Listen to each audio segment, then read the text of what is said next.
Shots of Brown, baby. Been gone for a minute, I'm back now. I had a few things I wanted to talk about right quick, right? If you're supporting Shots of Brown, make sure you follow Shots of Brown at Shots of Brown on Instagram. And I'll appreciate it. But I had a few things that I wanted to chop it up about today, right? Like, for one, this whole Puffy situation, I wanted to talk on that. Just people with power and money, period. I want to discuss that. Just a few things I want to discuss, right? But one thing though, for real, is the internet and my family has really put a bad taste in my mouth with human beings. Like, for real. I really cannot stand human beings, bro. I ain't gonna say I hate humans, but I'm this close. Like, I can't stand people, bro. Like, for real. And reason being is this. One of the reasons being is this. As I hear this whole Puffy shit coming out, and I've been hearing about Puffy for years and years and years, about the type of bullshit Puffy been on. And it wasn't just Puffy. It was quite a few more motherfuckers that was known for these type of parties. Know what I'm saying? And just by me being in the loop and me being where I come from and me touring and doing different shit like that, I was always privy to certain information and hearing certain shit about Puffy and about all these motherfuckers. Know what I'm saying? But one thing that I can't stand, and that be aggravating me, is like people, well, damn, why is all these people coming out the woodworks now? Why is people speaking on their trauma now? Why is people doing this? Why is people doing that? And it's like, hey, yo. And I'll say this. Maybe at one point in time, I probably thought like that too. Know what I'm saying? Until that shit hit close to home with me and my family. You feel me? And that opened my eyes. But it's like, y'all motherfuckers get on this internet and they victim bash and make the victims feel like they done did something wrong. And I'm not saying everybody who's coming out the woodworks on Puffy is, every single last one of them is telling the truth. But what I can say is everybody's not lying on that man. You feel me? And Puffy used and abused his power. Know what I mean? Puffy was put in a good-ass situation, truly blessed. A lot of people would have loved to be in Puffy's situation and would have did the right thing with that power. But see, when you give the wrong motherfucker power, they're gonna abuse it and do the wrong shit with it. That goes for the music industry. That goes for the job that you go and clock in at every day. That just goes with life. The wrong motherfucker with power is gonna abuse it. Know what I'm saying? And I'm just seeing now all these videos and shit that's surfacing about all the creepy shit that Puff been saying. This shit ain't been nothing new. Puff been putting certain shit in motherfuckers' face. But see, Puff was so arrogant and had so much power and felt like he could do anything. He could do whatever the fuck he wanted to do, and there was not going to be no consequences or repercussions behind the shit that he do.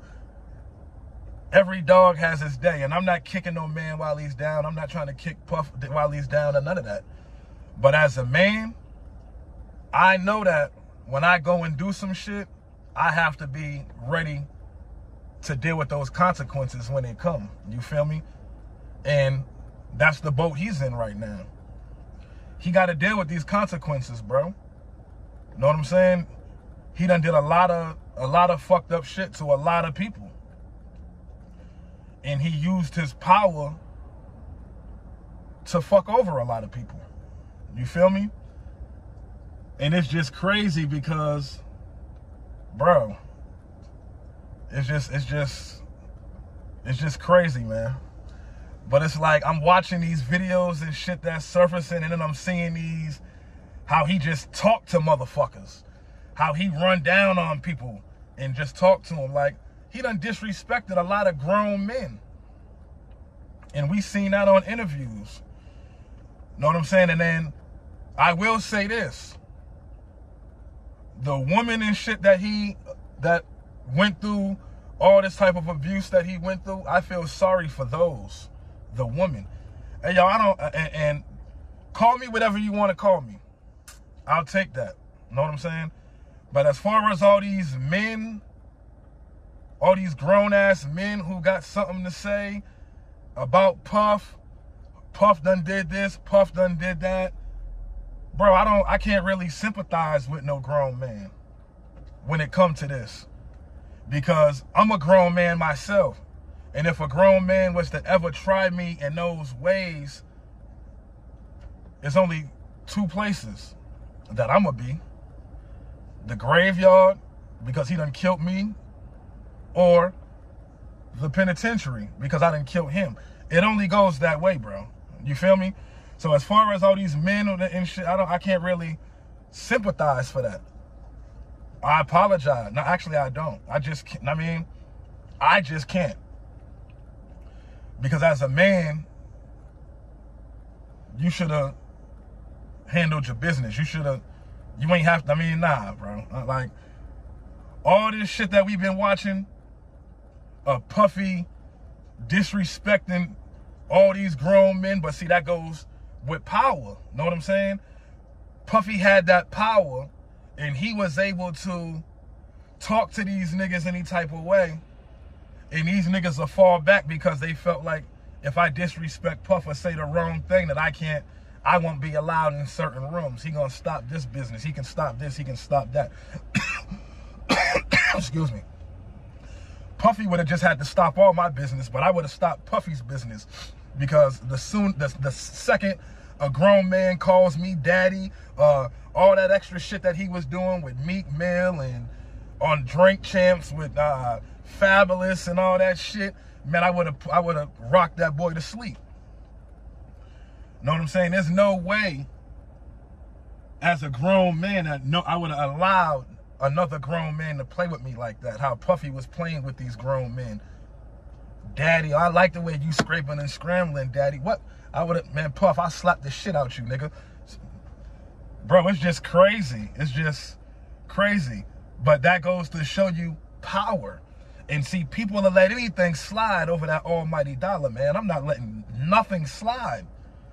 Know what I'm saying? I lost a lot of respect for a lot of people that I seen Puff play with like that.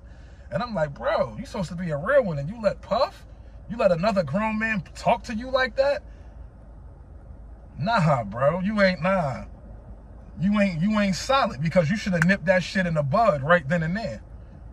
Know what I'm saying? And so I can't sympathize with these grown men. Know what I'm saying? But then I'm looking at videos. I looked at the video that surfaced to him, how he ran down on Justin Bieber. And that shit pissed me off. Here it is, Justin Bieber. That nigga was a teenager, bro. And you asking this man, why you ain't been partying with me how you used to, or calling me, or this. Come on, man. Where was Justin Bieber's father at, bro? Where was the male figures in his life at? Because I'm just thinking about it, like if that was my son and bro, come on, man. It's just sad, bro. And just looking at that video, you can see the uncomfortableness in Justin Bieber.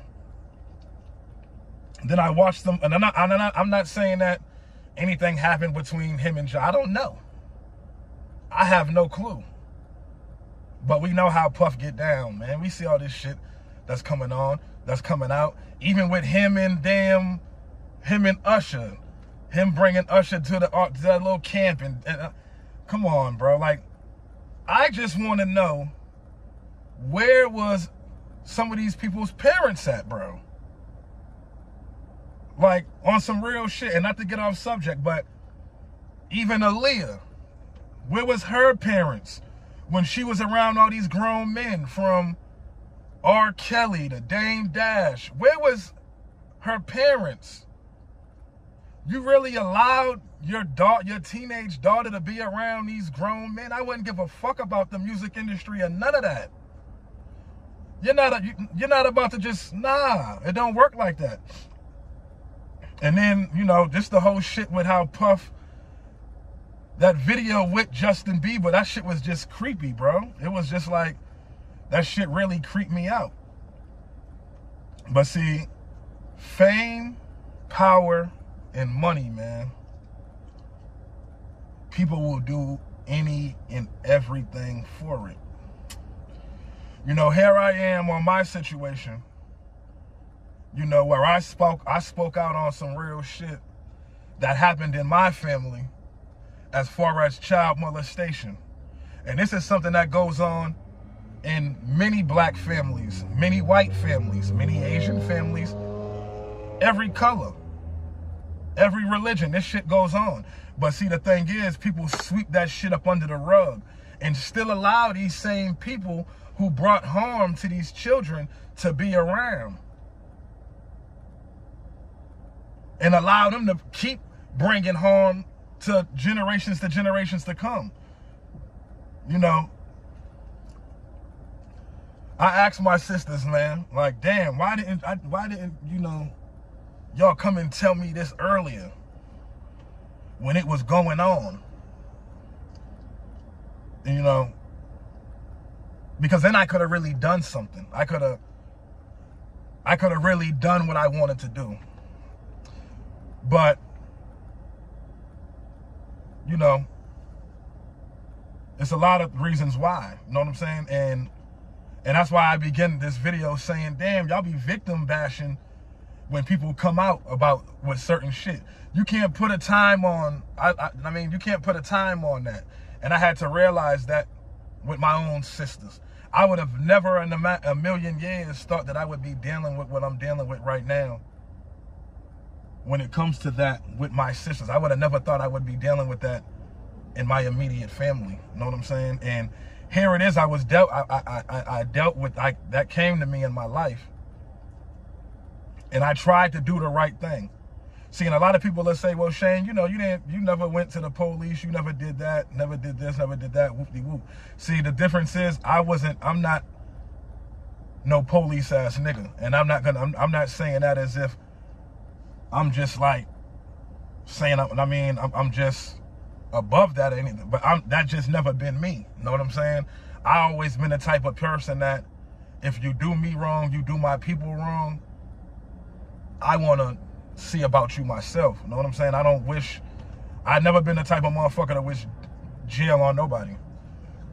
Excuse me. And although I do believe that if you bring harm to women or children, you know what I mean, that's what you need to be, or in a casket.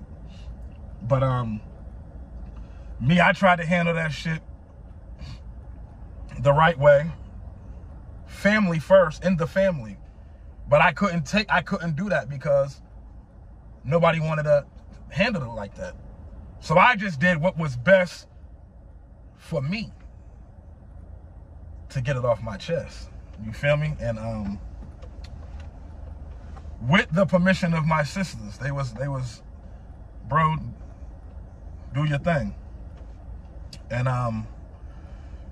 just the way that my whole family and everybody turns on me for standing up for something that a lot of people should be standing up for, because you too back there, you got the same shit going on in your family most likely, and you know what's going on, and you've never done nothing about it. You swept that shit under the rug. See, I can't, it's like, nah, bro. A lot of shit that we sweep under the rug, this shit needs to be talked about, because right now, while I'm talking about this shit, there's a million little girls somewhere right now going through this same thing and dealing with that pain of somebody that they love taking advantage of them. And we got to put an end to that shit. And that's what my whole thing was. Like, yo, bro, like, I got daughters, bro. I thank God that, and this is truthfully, I thank God because, see, I was already traumatized by my family from the time I came out my mother's womb. You know what I'm saying? My shit ain't never been, I grew up in dysfunction. And when I started having kids, I say, man, I'm not allowing my kids to be around this shit. And I never really allowed my kids to be around the Brown family like that. And I didn't even know nothing about none of this at that time. It's just that I knew how toxic and dysfunctional my family was. And I didn't want my kids being raised how I was raised. I wanted my children to be children. I never had a chance to be a child, bro. You know what I'm saying? I never had a chance to be a kid because there was times I had to fend for myself from a youngin'. You know what I'm saying? So I never wanted to put that on my kids. So I thank God every day that I never allowed my children to really be involved with this Brown family shit like that. And I thank God that I made that decision, and not just me.